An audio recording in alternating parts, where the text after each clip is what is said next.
question for all three of y'all. Sports tourism and the business of sports are big economic engines here. Culinary tourism and food businesses are big economic engines here in Tampa Bay.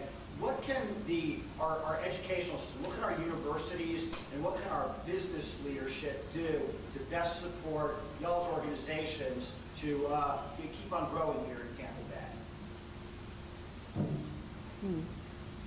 Well, for us, we kind of consider ourselves entrepreneurs as well as in the culinary world. So I think that for students, having the opportunities to maybe learn about that angle of what it would take to really own your own business one day, whether it is in our industry or whatever it is you might find is your thing that you want to do, that part, I think having education to really help understand that would be really great, because there's a lot of people that are an attorney and then all of a sudden they say, oh, okay, I want to go open my own restaurant. And those people don't maybe really have the fundamentals to understand what it takes to really run a business, from staff, payroll, accounts receivable, accounts payable, keeping on top of labor laws, inventory flow, profitability. I mean, there's so many components that go into it. So you can't just be good at your craft. You got to be smart with what it takes to actually run a business.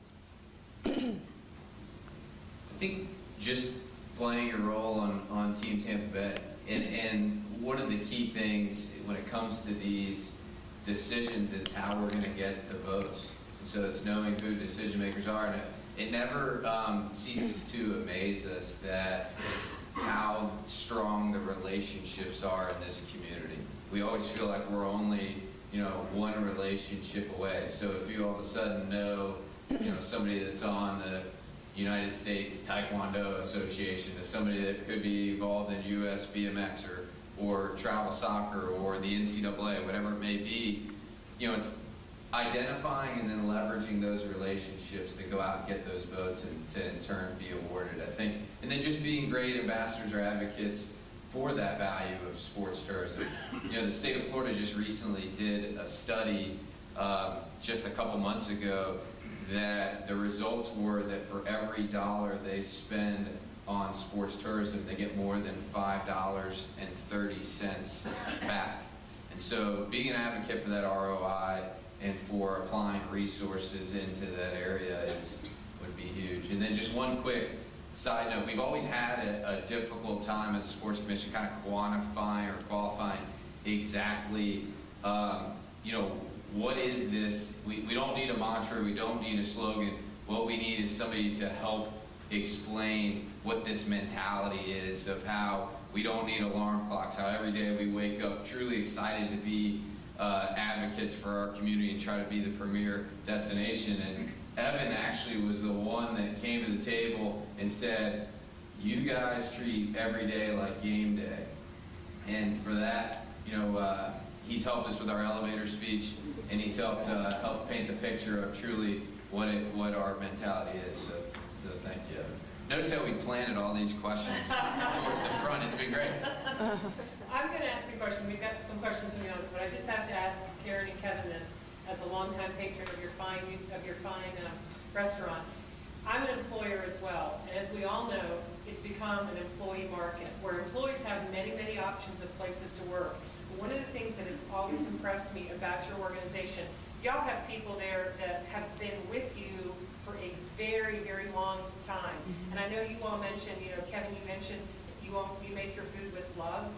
Your servers serve your food with love, and all of your wait staff, they're actually and they're devoted to you all. What is your secret? Because they have many other options for to where they could work, and they've been with you for a very long period of time. They do. I think that it's fundamental that we've tried to source out the right employees, but treating them like people, like part of an organization that they're really proud to be a part of. Sometimes when you reward people intrinsically with money, that's not all what they really want. They want to be actively involved with an ongoing entity that they in turn can really help. It hasn't been easy. We've had our nightmare stories about employees, I'll tell you, but But as I look back through my mind now, it's like there are many that have been with us 13 years, Oh, yeah. 8 years. Joni in the morning, Oh, yeah. she just knows basically everyone's name, and I just think that that's become her new family in a way, and she has that hospitality gene, and that's what we look for when we hire folks.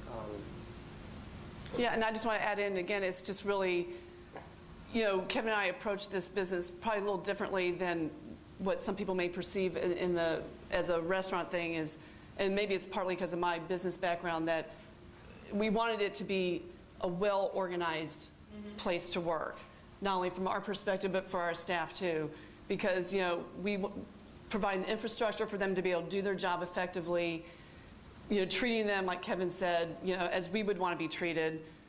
We want everyone to be excited to come to work every day. And it's not easy what we do. It's like very demanding, and no matter how well we plan and how well we set everything up, you just never know what's going to come at you every day when you have like a line to your door, and you process like hundreds of people within like a couple-hour period.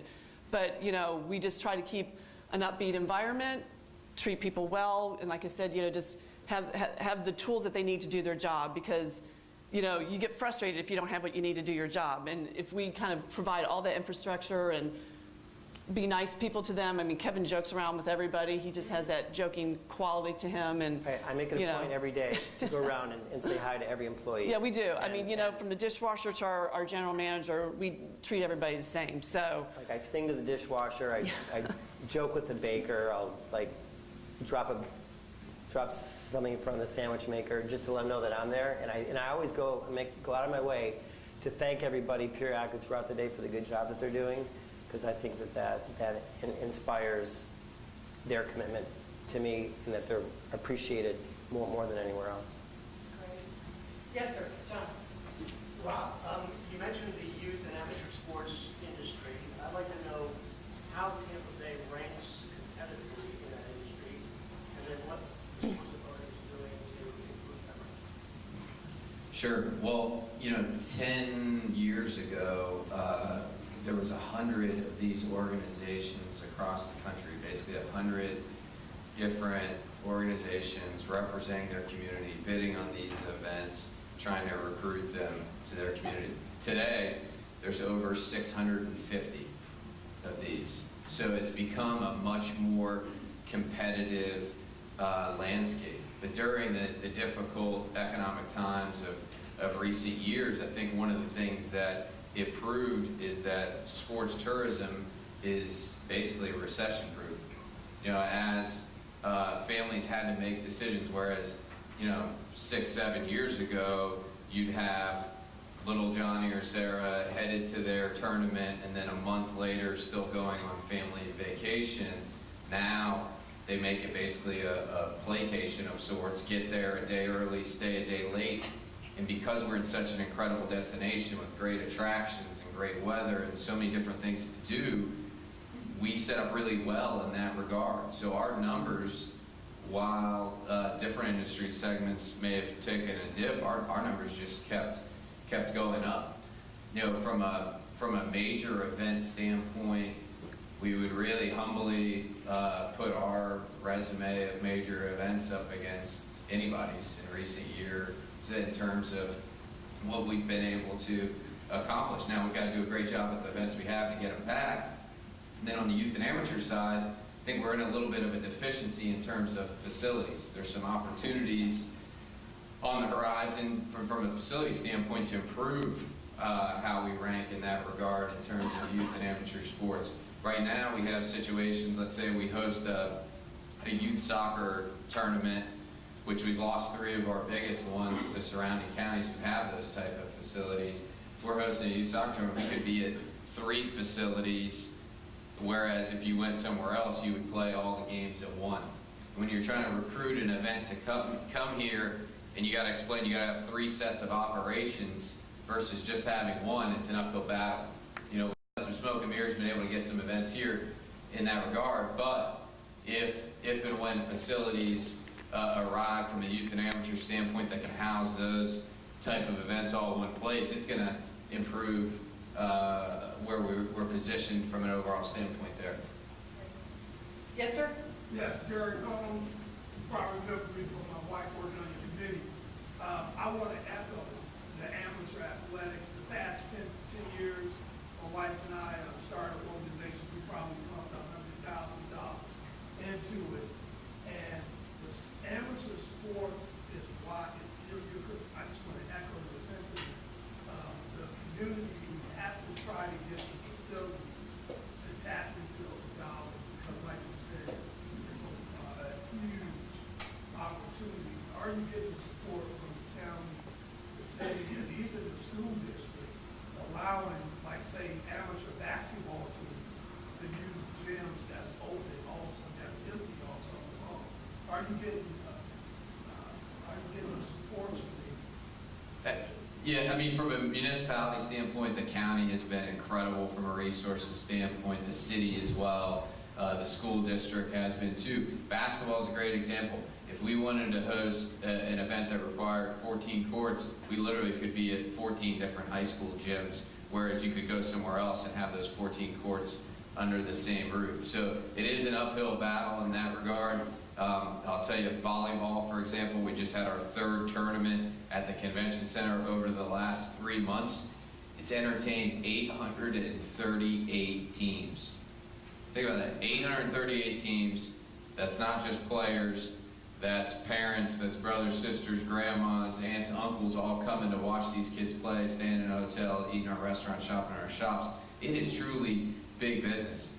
And it all starts with your places to play. If you don't have a venue, you're not going to be able to host. We'll never host the U.S. Snow Skiing Championships, I promise you that.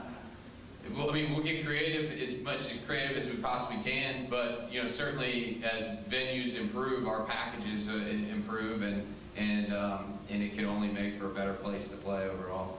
Great. We have time for one more question. Vince? This is for Kevin and Karyn. As a small business, and there's so many small businesses in our market.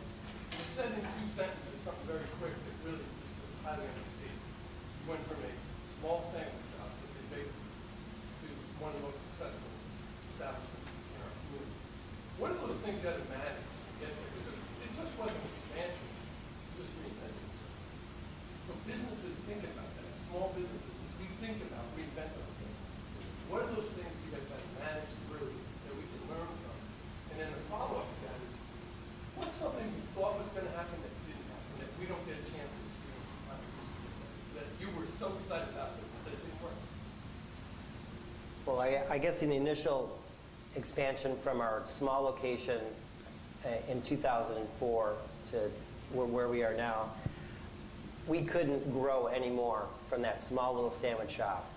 We were like utilizing the bread oven to make pizza out of. We were using the bread sheeter to sheet out dough. It was, we just were tapped out on our revenue ability at that location. Even though we were doing that many sandwiches a year, it was just, there was no more growth for us. So we realized to make that move to the current location, we had to increase our footprint. And I guess a motto is, and Karyn might have said it, but you have to plan for success and worry about failure later. Because when we moved to that second location in 2004, we had a hard time getting the money to build that. Because actually our current bank wouldn't even loan us the money. And we had already even paid off the loan that we had with them. Correct. So we had to go seek money from other banks, finally found one to help us with that.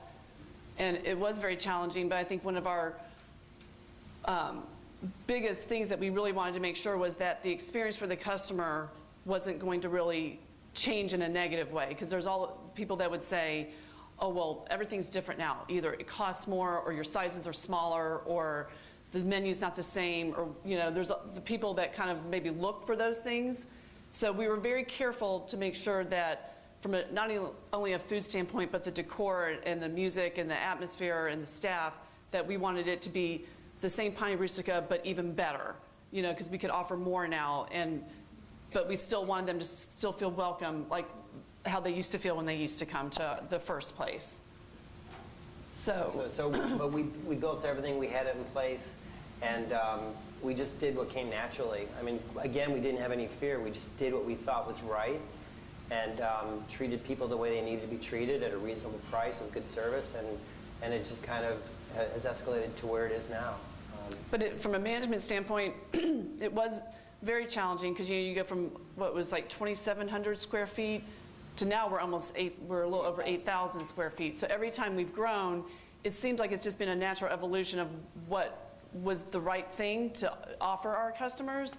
And it's just really just staying on top of all that. I think I said it before, that the details make a difference, from the littlest things to the biggest. And we've always just been very hands-on in that way. But then also making sure that we're hiring the right people that understand what our vision is to help us do it. So then the last part of your question about something that we thought would work that hasn't, I'm not quite sure if I don't know. I'm kind of stumped on that one. I don't know if you can think of something for that. And I've never been in a situation where like, oh my, that was not a good idea. You know, it's just like it always kind of moved forward naturally. So sorry to disappoint you. But I will say, and thank you, Vince. Well, I'll say this, I do get sad when y'all run out of those double espresso chocolate cookies, and if I haven't gotten early enough in the day to get one, that is a sad. Well, we do bake those throughout the day, so. I will tell you that, but sometimes y'all run, because those are so good. I know they are, thank you. We're actually putting our kids through college on espresso cookies. Out of state, I would say. I just wanted to say one thing that you all really haven't said, because you wouldn't probably do this for yourselves, but all the management that you've done and all the growth that you've done and your work with people has been wonderful, but your food does not taste like anybody else's, and that's the chef that has the flavoring that has made a really big difference and given something to Tampa. So I just wanted Thank you, Patty. Thank you, Patty. Well, I just want to, I'd be remiss if I didn't thank the Vaughns. We're hosting 5 Division II national championships in the next 3 years. And without their leadership here at the University of Tampa and everything they've done to be great community partners, that wouldn't happen. First one is this coming December with D2 Volleyball National Championship, where you get a chance to see their Spartans defend their national title on their own home floor. So quick round of applause if you're